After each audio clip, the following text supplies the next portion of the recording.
father was particularly lucky to have his entire savings account turned onto the principal of my secondary school, who was an expatriate. My father had a savings of 10,000 pounds. His first son, my senior brother Joseph, was studying law in the United Kingdom. He had finished his first degree in London School of Economics, where I also went to, and was doing his master's. My dad felt we were all going to be killed during the war, and he gave Brother Aloysius, a Scottish man who was principal of College of Immaculate Conception, his entire passbook, and asked him to train my brother abroad with these savings, but he should not tell him that the money was his. Because of foreign exchange restrictions, Brother Aloysius could only take away 4,000 pounds from the money. He told my brother that this was a loan from the Marist brothers to help his education. My brother rented a house bought a house in Maidavale, a flat in Maidavale in London. Those who know London know that it's a very rich area now. He and the son of the former president of Nigeria, who was his friend, Nwachukwu Azikiwe, became painters, and they painted the flat and they rent it out. And they went to East London and hired a one-bedroom studio apartment where both of them lived. That flat that my brother bought, had he not been stupid to sell it, is worth over £1 million today. But he sold it in order to finance his education. He got a master's degree, he got a PhD in law. And he came back and established in Western House and became a very prominent lawyer. But that £6,000 that was left in the money, my father discovered it 6 months after the war, when the manager of Barclays Bank then, which is now Union Bank, called him and revealed to him that he had £6,000 plus interest, which were not tampered with during the course of the war. My dad then decided to buy a Mercedes lorry bus.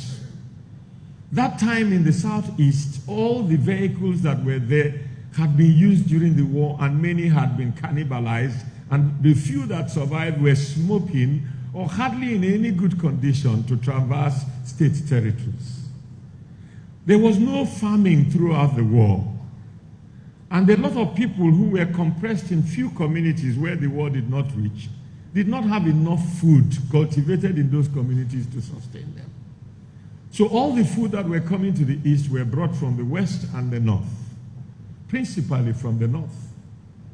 And so all the transporters had made a lot of money transporting food. Daddy decided to buy a Mercedes 911 lorry. And my mother cooked a very delicious meal that evening to congratulate him. And the highest she could kill was a chicken.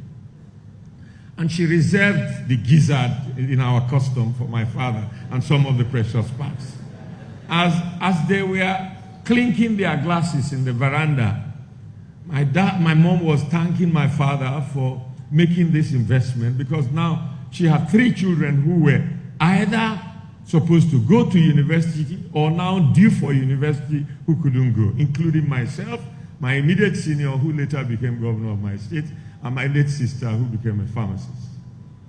And my father said, you know, we've just made money for the drivers because we have no way of knowing how much he earned and how much he will bring back to us. I was astonished to hear this. And so I said I was going to become a conductor. In the morning, I brought out my bag and I went downstairs to inspect the car and to organize the driver and the conductor. And my mom said to me, where are you going to? I said, I'm following these people. She said, you're a foolish man. Go and drop that bag. I said, what do you mean? He said, I say I must go because I want to make sure that me and my siblings go to school. She said, oh, your father wants to use his son to make money. I said, Mama, you must go to confession to our priests. So this driver and this conductor are not people's children. So you and your husband can use them to make money, but you can't use your son. And don't forget, I was a lieutenant in the war, and I was now audacious enough to confront my mother, having been exposed to chivalry. My mother was a little constrained by the fact that I antagonized her with God. And she shook her head and said, okay, come, let's go to my room. I need to pray for you. We got to her room. She was confused. She didn't know what she had called me to her room for. She gave me two charms, one of which I'm wearing in my neck, and one of which is in my pocket. One is a chaplet and one is a crucifix. And she said to me, the Lord will protect you. And I came on and jumped on the 911. And as we drove off, they told me she kept running after us and crying. But I went to Lafia, Akwanga, Bukuru, Jos, Mubi, Maiduguri. I was running down at hills when the vehicle was moving slowly and difficult to climb, and I was putting the wedge to make sure it doesn't roll back. And I was shouting, "Oh, Shebe."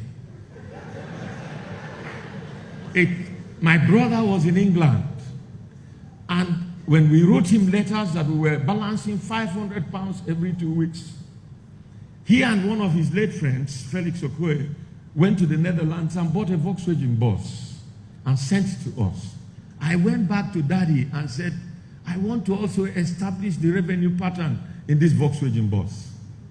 And every 6 a.m., those who understand Igbo will know what I'm about to say now, I went to a place called 9th Mile Corner, where the vehicle was loaded, to drive it to Makurdi and Otrukpo. And I used to shout on the road, 9 Mile Otrukpo, 10 shillings on your doses, or Otrukpo by 9 Mile Otrukpo, 10. Behind your home delivery, if we ever boss now, so. I became a driver. From being a conductor, I graduated into a driver. And don't forget, my father was a parliamentarian, a parliamentary secretary, and a minister. But it didn't make me not to realize that my family's survival was at stake with only 20 pounds. And that I have to give up my best. Many of you, because you are privileged parents, think you have no reason to suffer. You come home on holidays, you won't even help your mother in the kitchen. You will not clean the house. You will not wash your father's underwears or his car. You are extremely conceited in your luxury that you do not think you can give a hand. If you don't give a hand in the home, how can you give a hand in the greater society?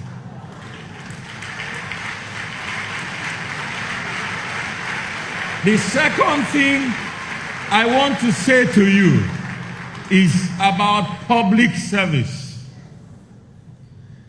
Those of you who are in secondary school know that when you are found worthy to be a class prefect, a dormitory prefect, a senior prefect, a president of debating society, whatever responsibility is given to you in school is a training for leadership. Take it seriously. Give it your best and your all. You never know when it will come to use.